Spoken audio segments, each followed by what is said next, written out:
দেতা কোৱা প্লাষ্টিকৰ টুলবোৰৰ মাজত যে এটা ফুটা দিয়ে অথচ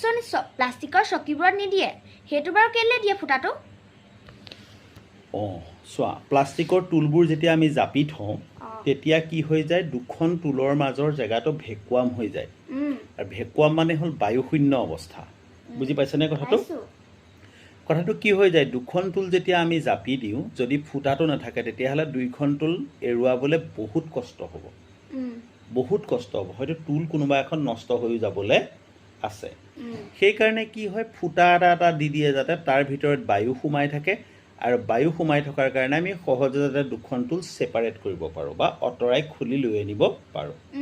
কিন্তু চকীৰ ক্ষেত্ৰত সেইটো কথা প্ৰযোজ্য নহয় কাৰণ দুখন চকী যদি বিশেষকৈ প্লাষ্টিকৰ চকী দুখন যদি আমি জাপি চাওঁ তেতিয়াহ'লে দেখিম যে চকীখনৰ কিনাৰেদি বায়ু সোমাব পৰা যথেষ্ট পৰিমাণে জেগা থাকে ফলত কি হৈ যায় প্লাষ্টিকৰ চকীখন ইমান সহজতে লাগি নধৰে গম পাইছা তথাপিতো কিছুমান চকীৰ ডিজাইন এনেকৈ কৰা হয় যিকেইখন জাপিলে ভেকুৱাম হ'ব পাৰে তেনেকুৱা ক্ষেত্ৰত প্লাষ্টিকৰ চকীৰ মাজতো কেইটামান সৰু সৰু দীঘলীয়া ফুটা দি দিয়া হয় Thank you very much. Please stay connected. Keep watching our videos and don't forget to follow, share and comment.